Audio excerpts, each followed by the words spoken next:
أعوذ بالله السميع العليم من الشيطان الرجيم. بسم الله الرحمن الرحيم. وآت ذا القربى حقه والمسكين وابن السبيل ولا تبذر تبذيرا. عن أنس رضي الله عنه قال قال رسول الله صلى الله عليه وسلم: من أحب أن يبسط له في رزقه وينسأ له في أثره فليصل رحمه.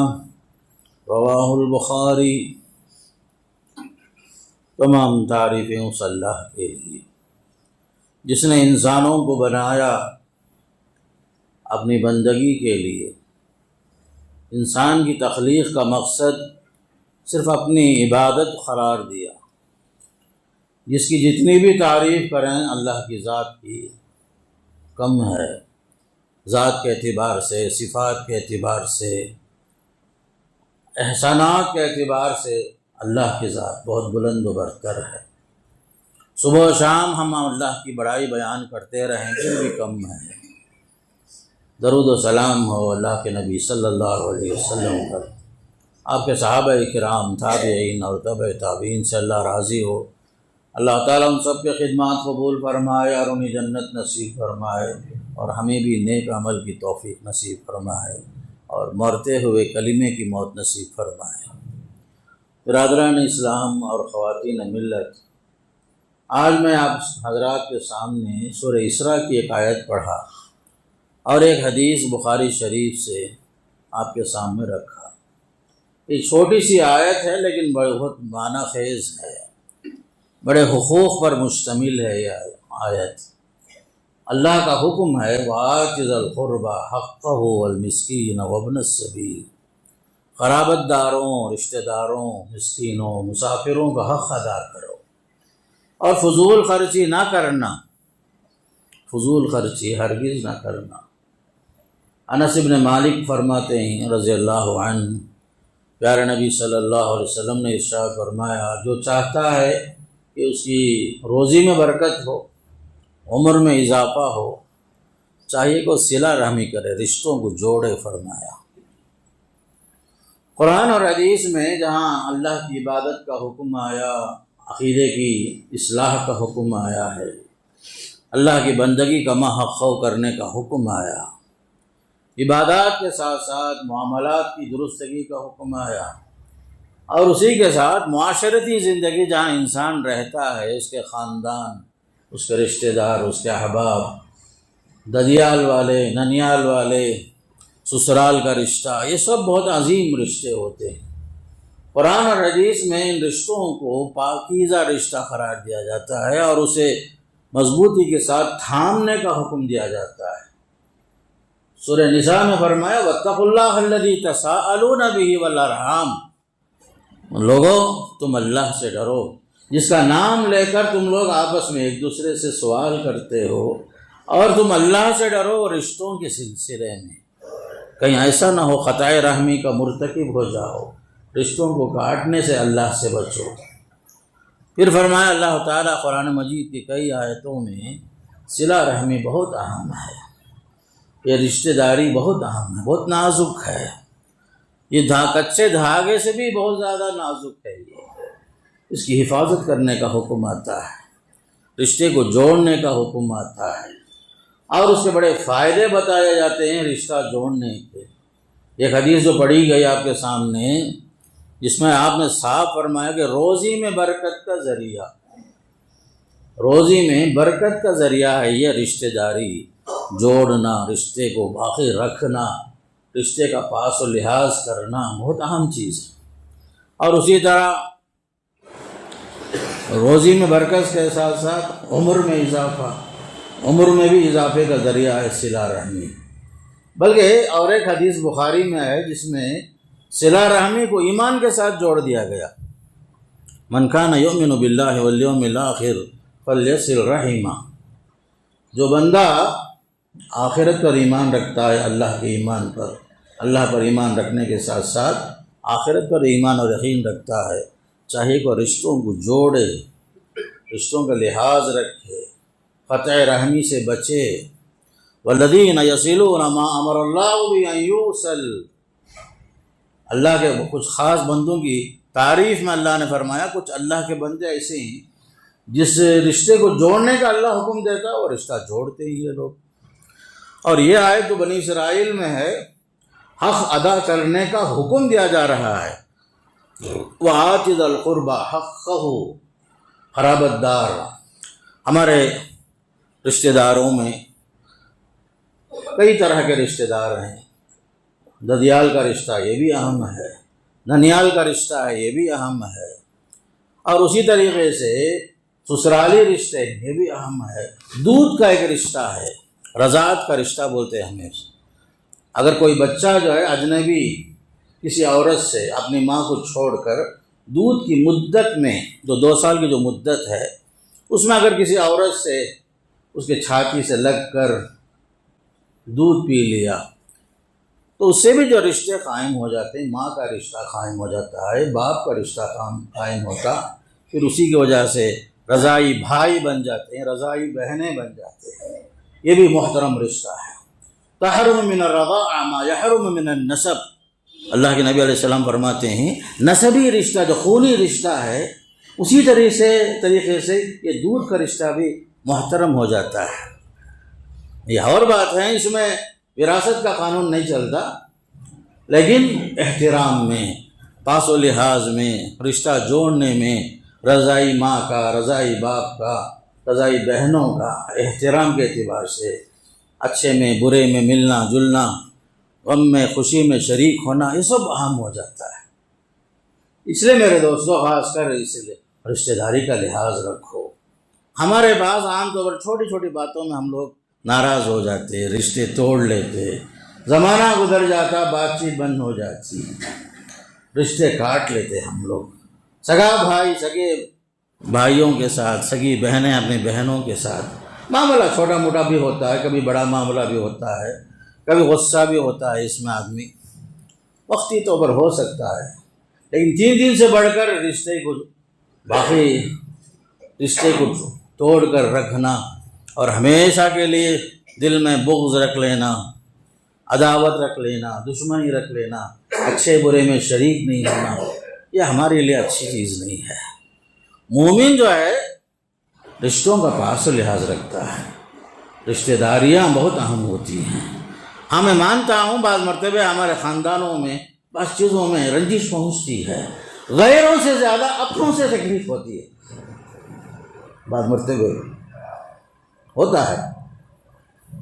جو رنجش غیروں سے پہنچتا ہے وہ الگ چیز ہے، لیکن بعض مرتبہ قریبی رشتہ دار، خونی رشتہ دار ضرورت پر کام نہیں آتا، مصیبتوں میں کام نہیں آتا، وقت پر جو ہے کام نہیں آتا، حالانکہ طاقت ہے، وسعت ہے، چاہتا تو مدد کر سکتا تھا، نہیں کرتا، اس کی وجہ سے ہمارے دلوں میں رنجش بیٹھ جاتی ہے۔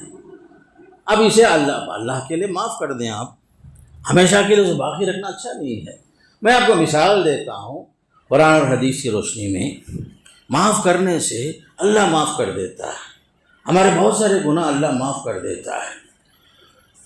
اب دیکھیے حضرت ابوبکر صدیق رضی اللہ عنہ کی فیملی میں ان کی بیٹی عائشہ صدیقہ بنت صدیق رضی اللہ عنہما کی ذات مبارکہ پر منافقوں نے تہمت لگائی زنا کی۔ اللہ کے رسول کے خاندان پر ایک عیب، منافقوں نے مختلف کوششیں کی، اس میں سے ایک کوشش نقصان پہنچانے، روحانی اذیت پہنچانے کی جو کوشش ہوئی، اس میں سے ایک چیز یہ بھی تھی، حضرت عائشہ صدیقہ رضی اللہ عنہ پر تہمت لگائے، الزام لگائے۔ اس میں بہت سارے لوگ اس تہمت کو صحیح سمجھ گئے، یہاں تک کہ اللہ کے رسول صلی اللہ علیہ وسلم، آپ کے خاندان کے درمیان، میاں بیوی کے درمیان دوریاں ہو گئی۔ حضرت عائشہ جا کر کے اپنے والدہ کے گھر میں جا کے بیٹھ گئی، کئی دن گزر گئے، قرآن کی آیت بعد میں نازل ہوئی، سورہ نور کی آیتیں نازل ہوئی، 7 آسمان کے اوپر سے اللہ نے حضرت عائشہ کو بری قرار دیا، تہمت سے خالی قرار دیا، منافقوں پر تہمت کا جو الزام منافقوں کی طرف سے ہوا ان پر پھٹکار ہوئی، سب کچھ ہوا۔ سورہ نور کی آیتیں نازل ہونے کے بعد حضرت عائشہ صدیقہ رضی اللہ عنہا کے لیے قیامت تک کے لیے ان کی صداقت پر، ان کی سچائی پر، ان کی پاک دامنی پر قرآن گواہ بن گیا۔ منافق ذلیل ہوئے دنیا میں اور آخرت میں۔ اب رہا مسئلہ اس میں کچھ احباب جو ہیں اس تہمت کو جو ہے صحیح سمجھ گئے تھے۔ اس میں سے ایک صاحب تھے مصطح بن اساسہ، حضرت ابوبکر صدیق کے فیملی کے لوگوں میں سے تھے۔ وہ بھی جو ہے اس تہمت لگانے والوں کا ساتھ دینے لگے، صحیح سمجھ گئے معاملے کو۔ حضرت ابوبکر صدیق رضی اللہ تعالیٰ عنہ، حضرت مصطح جو ہے غریب آدمی تھے، ماہانہ ان کا کچھ وظیفہ مقرر کر کے ان پر تعاون کر رہے تھے ماہانہ۔ بعد میں جب معلوم ہوا کہ ان لوگوں میں سے مصطح بھی ہیں جن پر میرا احسان ہے، انہوں نے میری بیٹی پر تہمت لگائی اور اس کے ساتھ دیے ہوئے، حضرت مصطح بول کر غصے میں آ گئے، ناراض ہو گئے۔ اتنا ہی نہیں ہوا، قرآن کے الفاظ میں بتا رہا ہوں آپ کو، قسم کھا لیے حضرت ابوبکر صدیق، کہا قسم خدا کی میں جو مصطح پر خرچ کر رہا تھا آئندہ نہیں کروں گا، قسم کھا لی۔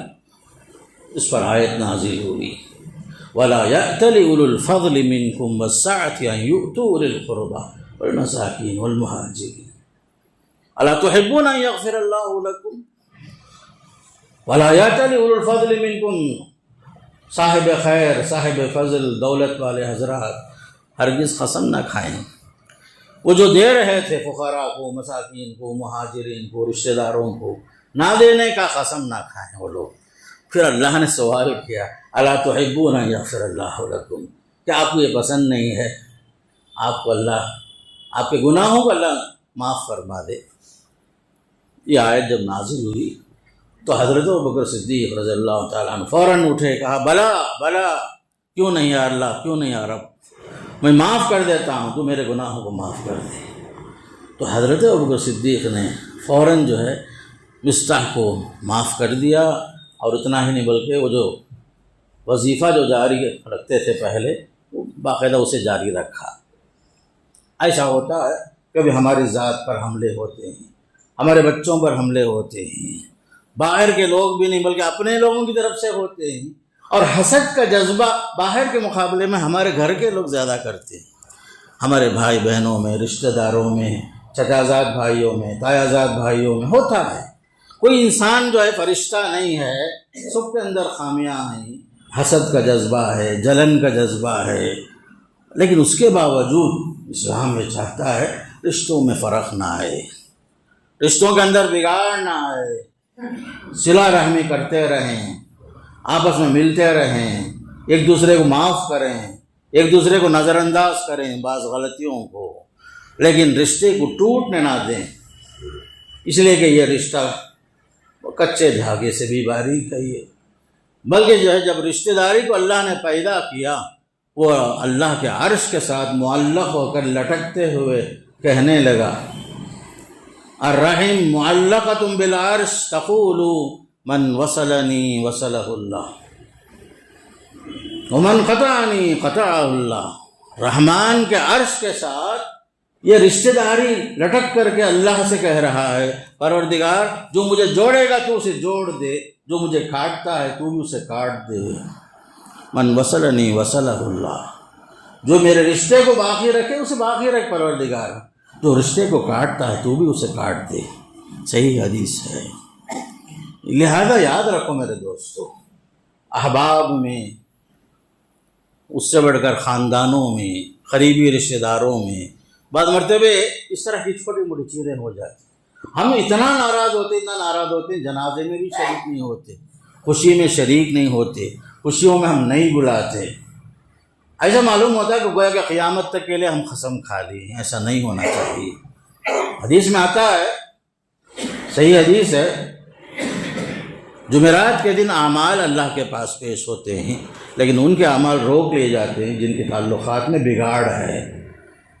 صحیح حدیث ہے، جمعرات کے دن، خاص کر جمعے کی رات، اعمال اللہ کے پاس پیش ہوتے ہیں، لیکن ان کے اعمال چھوڑ دیے جاتے۔ اور ایک حدیث کے مطابق پیر اور جمعرات کو اعمال اللہ کے پاس پیش کیے جاتے ہیں، لیکن ان کے اعمال روک لیے جاتے ہیں جن کا آپس میں تعلقات میں بگاڑ ہے، رشتے میں بگاڑ ہے، ان کے اعمال روک لیے جاتے ہیں۔ یاد رکھو حدیث میں یہ بھی آتا ہے لا يدخل الجنت قاطع، رشتے کو توڑنے والا جنت میں نہیں جاتا، رشتے کو کاٹنے والا جنت میں نہیں جا سکتا۔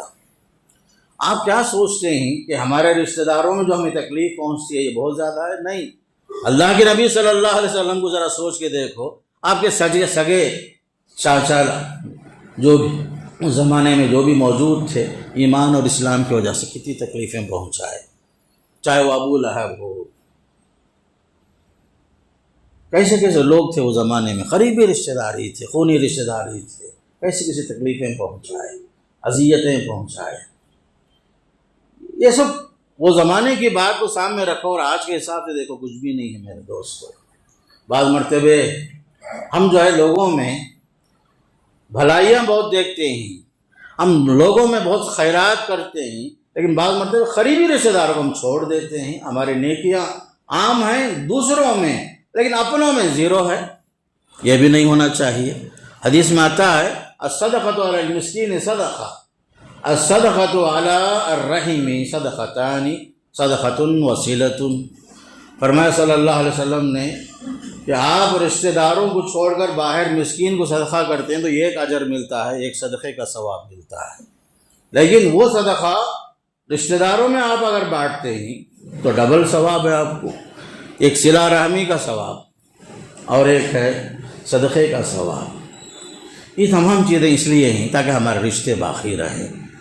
بلکہ اس سے بڑھ کر صحیح حدیث اور ایک نظر آئی مجھے، آپ نے فرمایا الصدقہ افضل الصدقۃ الصدقۃ علی ذی الرحم الکاشح، افضل ترین صدقہ وہ ہے کہ ہمارے رشتہ داروں میں جن کے دلوں میں خاص کر کے رنجشیں ہیں، کدورتیں ہیں، ان کے اوپر خرچ کرنا۔ اللہ اکبر۔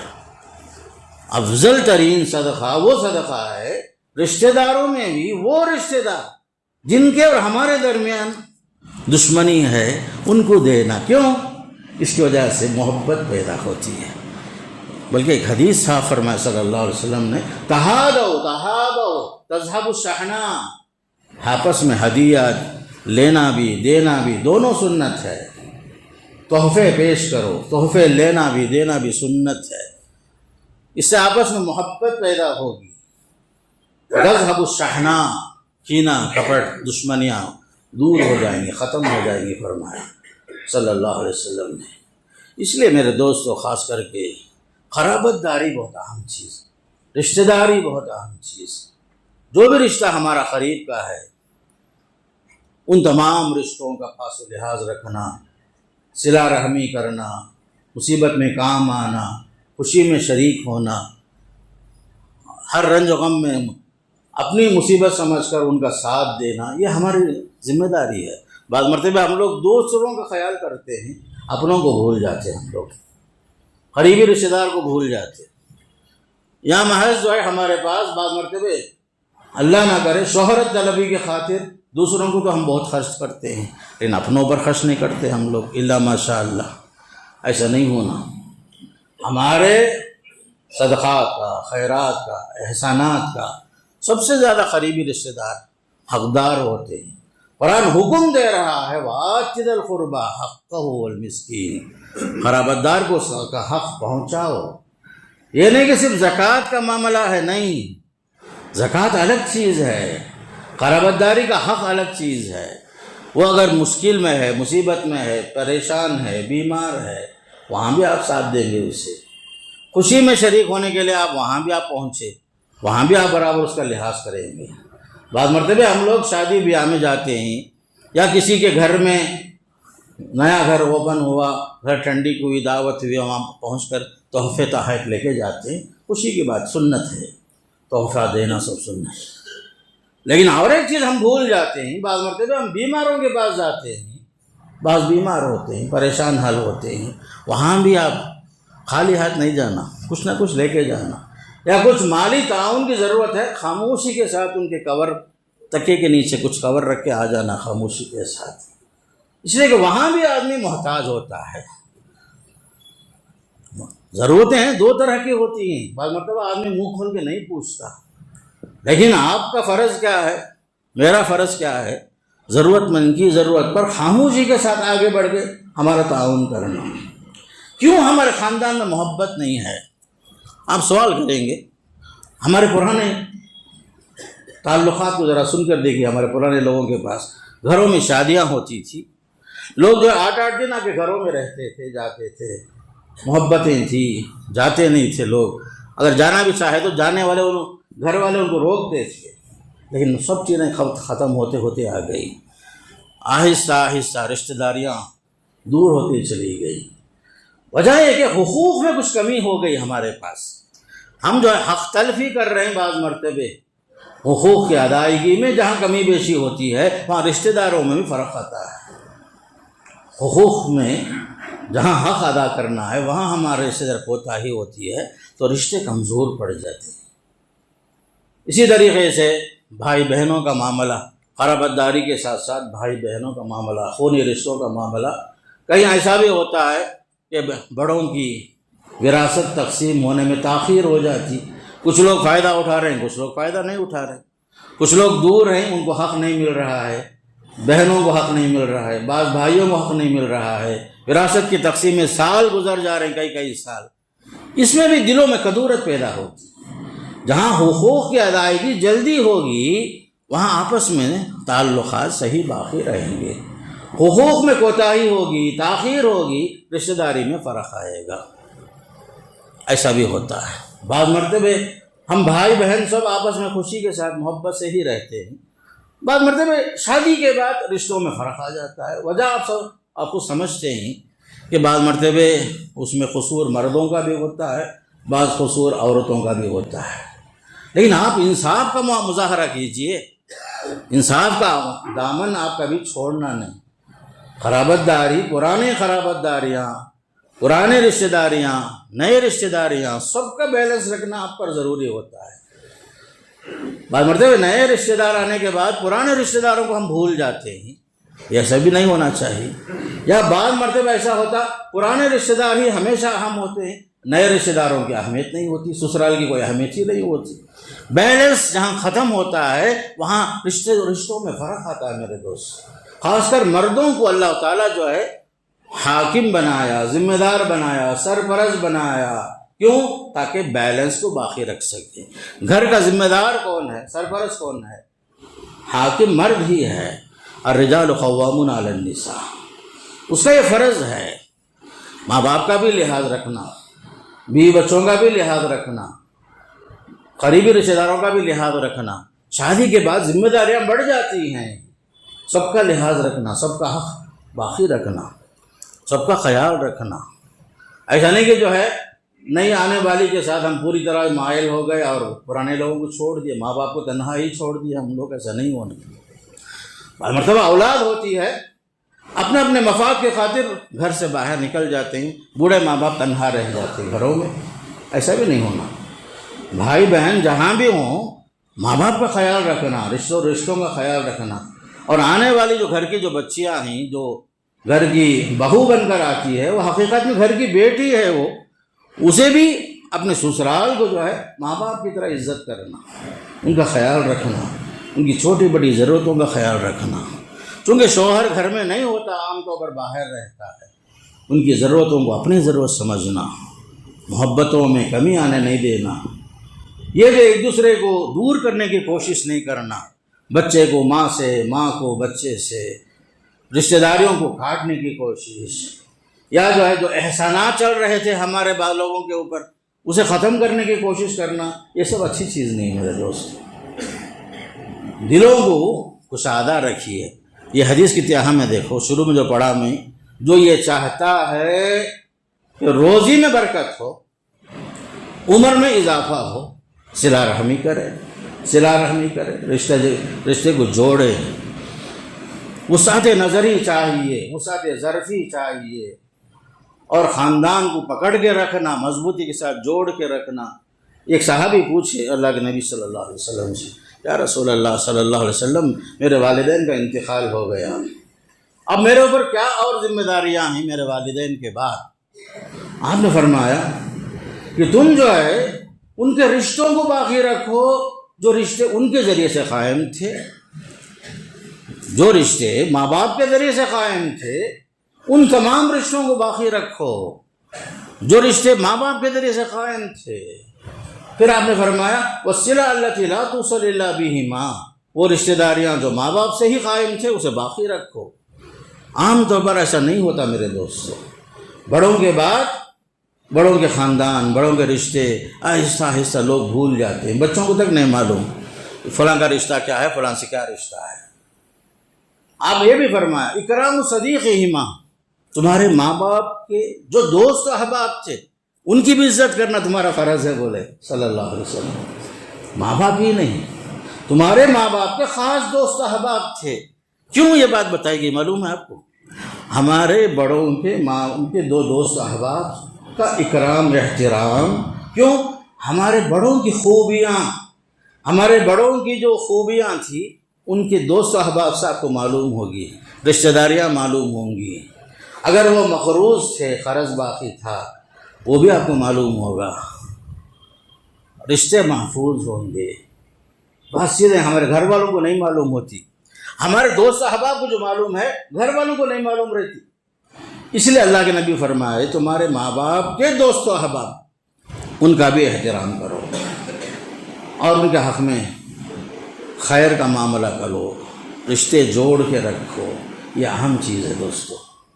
آج ہمارے خاندانوں میں بگاڑ ہی بگاڑ ہے، رشتوں میں دوریاں، چپ خلیشیں، بعض مرتبہ ہم خوشحال تھے کسی کا تعاون نہیں کیے، وہ چیزیں لوگ دل میں رکھ لیتے ہیں، ہمیشہ کے لیے دل میں رکھ لیتے ہیں، ہوتا ہے۔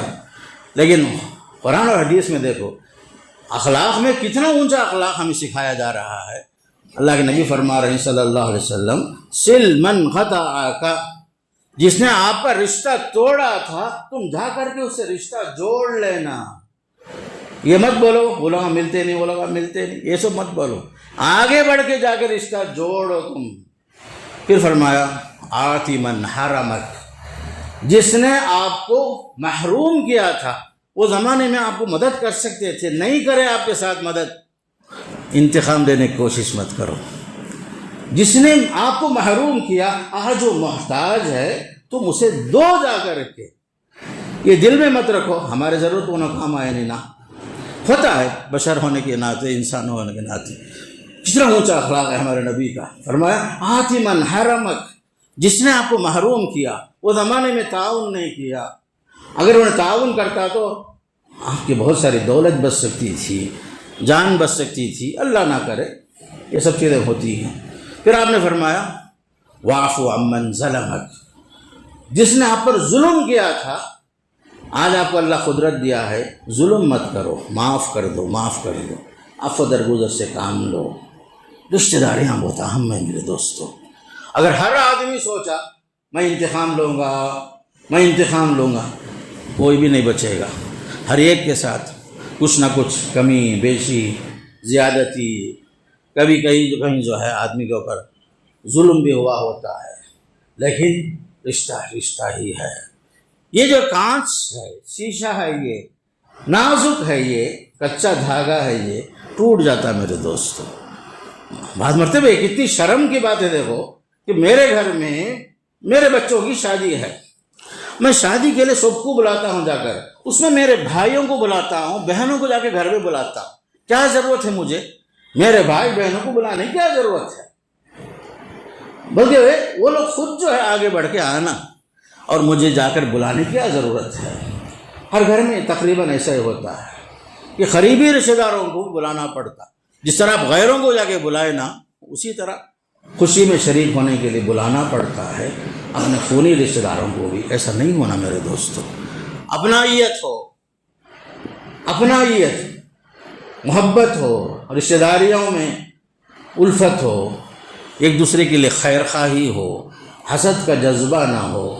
اور دوسری طرف میں وہ حدیث جو پیش کیا ہمیں، افضل ترین صدقہ ایسے رشتہ داروں کو تلاش کر کے ان پر صدقہ کرنا جن کا دل ہمارے خلاف بھرا ہوا ہے، کینہ میں، کپٹ میں، دشمنی میں، موقع کی تلاش میں رہتا ہے۔ یہ آپ کا صدقہ کیا کرے گا؟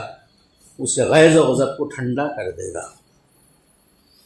اللہ کے نبی صلی اللہ علیہ وسلم کی ہر بات میں حکمت ہے میرے دوستو، حکمت ہی حکمت ہے۔ رشتہ داری اہم ہیں۔ اللہ کے نبی صلی اللہ علیہ وسلم ہجرت کر کے مدینہ پہنچ گئے، وہاں حضرت عائشہ صدیقہ رضی اللہ تعالیٰ عنہ مدینہ میں آپ کے ساتھ ہیں، وہی ہیں۔ تو اس وقت حضرت عائشہ کی والدہ کافرہ تھی، مشرکہ تھی۔ وہ بیٹی سے ملنے کے لیے کچھ کھجور، گھی، کچھ پنیر، وہ زمانے کے آئٹمات تھے، وہ لے کر آئے۔ اس کے باوجود حضرت عائشہ رضی اللہ عنہ نے پوچھا اللہ کے نبی سے، میری ماں آئی ہیں، کچھ تحفے لے کر آئے، مشرکہ ہیں وہ، کیا میں ان کے ہدیہ تحفہ قبول کروں کیا؟ تو آپ نے فرمایا سلی امکی، سلی امکی۔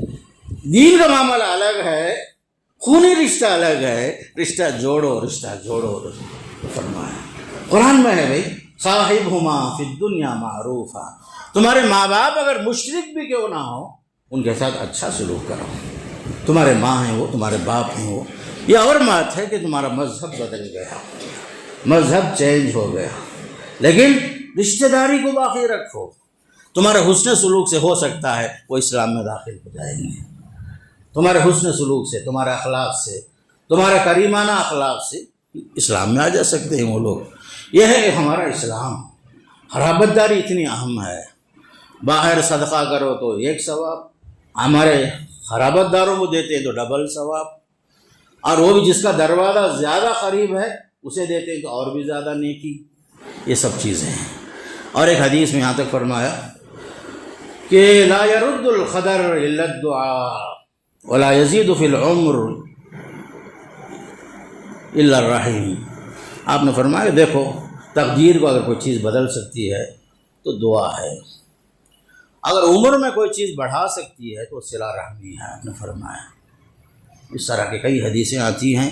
آخری ایک حدیث ذہن میں آئی، آپ صلی اللہ علیہ وسلم فرمایا بہت سارے گناہ ہیں جو انسان دنیا میں کرتا ہے، بہت سارے گناہوں کا معاملہ آخرت میں ٹال دیا جاتا ہے، وہاں پر سزا کا معاملہ، لیکن دو گناہ ایسے ہی اس کا بدلہ دنیا میں ہی جلدی سے اللہ دے دیتا ہے، فرمایا حدیث میں۔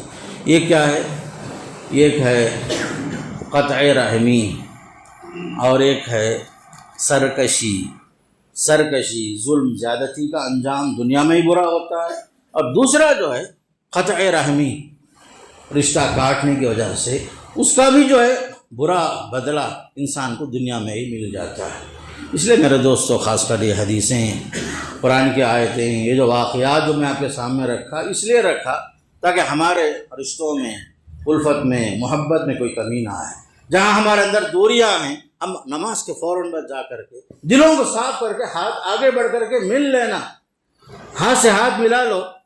آپ عند اللہ جو ہے مسئول نہیں رہیں گے کہ اگر آپ کی طرف سے زیادتی نہ بھی ہو پھر بھی آپ آگے بڑھ کے جا کے سلام کر کے مل لیں گے، بھائیوں میں، بہنوں میں، رشتہ داروں میں۔ یہ سب چیز ہمارے لیے دنیا کے لیے بہتر ہے، آخرت کے لیے اس سے بھی بہتر ہے۔ اللہ مجھے بھی اور آپ کو بھی بولنے سے زیادہ، سننے سے زیادہ عمل کی توفیق نصیب فرمائے۔ اللہ جب تک رکھے ایمان کی بنیاد پر آپس میں ملنے جلنے کی توفیق نصیب فرمائے۔ اللہ تعالی ہمیں ہر لحاظ سے مومن کامل بنا کر زندگی گزارنے، اور دنیا سے جب رخصتی ہو کلمے کے ساتھ دنیا میں اللہ تعالی ہمیں اٹھائے۔ اللہ جب تک رکھے ایمان کی توفیق نصیب فرمائے۔ وصلی اللہ علی نبینا محمد والحمد للہ رب العالمین۔